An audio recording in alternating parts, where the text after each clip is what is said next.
Hello grammarians, I am back with the most important parts of speech, and that is the verb. In this video, you are going to learn what is a verb, the types of verb, transitive verbs, intransitive verbs. So, to know all these in details, you have to see all the slides I have shared till the end. If it's helpful, please subscribe and don't forget to press the bell icon. Now, let us begin with the first slide of this topic. Verb. Now, we have to know what is a verb. Verb is an action word or a doing word. Verb is a word used to describe an action, state, or occurrence and forming the main part of the predicate of a sentence. Now, verbs are divided into two main classes. First one is principal and the second one is auxiliary. We are going to have the detailed discussion of what is principal verb, what is auxiliary verb in my later slides. Moving on to the next slide. Verbs are divided into two main classes as I have said earlier. First one is the principal verb and second one is the auxiliary verb. When a verb is used independently, that is, it does not depend on any other verb, it is called the principal verb like call, go, work, etc. Auxiliary verb. When a verb is used only to help some other verb to form voices, moods or tenses, it is called auxiliary verb. The meaning of the word auxiliary is helping. So, we can also say auxiliary verb is a type of helping verb. The only verbs that can be so used are be, have, shall, will, may, can, do, etc. Now moving on to the next slide. What we can see, most of the auxiliary verbs may also be used as the principal verb, means the helping verb can be used as the main verb. So, I have given two examples in each of the following. Auxiliary, I am helped by him. Principal, I am happy. Auxiliary, he has gone. Principal, he has a dog. I am giving you more examples like in auxiliary, I can write I shall do it. In principal, you shall do it. In auxiliary, he will do it, and in principal, I will do it. Now, here you have to note something like let.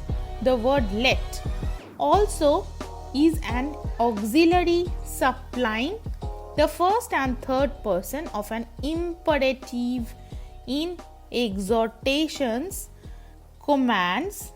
When I am telling exhortations like let us play, commands like let it be done at once, I can assume something like let A be equals to CD, and permissions like let him do this work.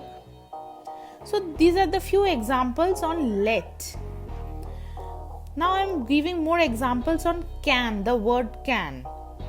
When can be used as a principal verb with a infinitives without to following it as is object, like he can do.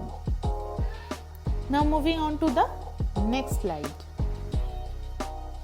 What we can see there, principal verbs are divided into two classes. Two main classes, they are transitive and the intransitive. Transitive verbs are those that require an object to make the sense clear.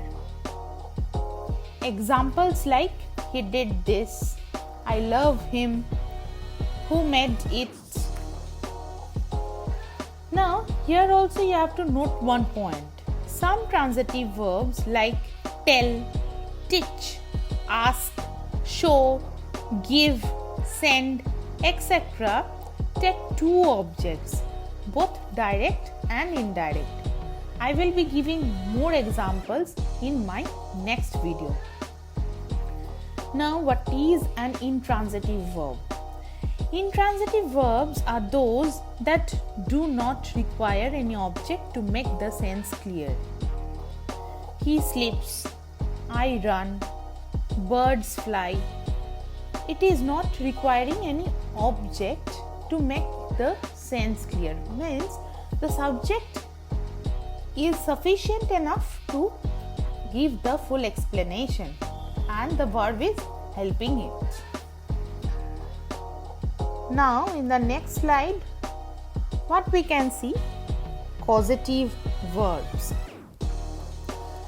Causative verbs are intransitive verbs used transitively in the sense of causing a thing to be done.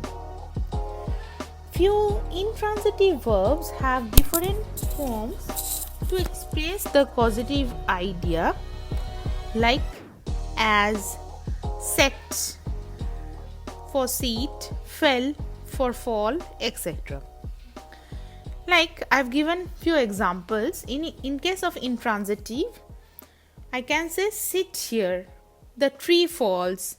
But in case of transitive, sit is changed to set, and I can say set the lamp there, the tree falls, the word fall changes to fell. He fells the tree with an axe. Don't move in case of intransitive. But in case of transitive, if I use the word move, I can say move the table. In case of intransitive, if I say rise early. But in case of transitive, I will say raise your hands. So example goes on. Now moving on to the next slide, what I can see is facilitative verb. Facilitative verbs are transitive verbs of incomplete prediction. They are usually of naming, making and thinking and require some other word or words beside their objects to complete the sense. Like, he called me a fool. They made him a king. Here you need to notice that the word or words that require to complete the sense are called the complements. Now in the next slide, what we can see is the copulative verb.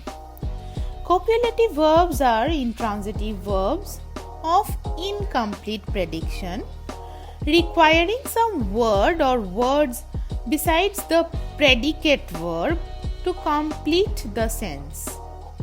Like he is ill, she seems tired, and the example goes on.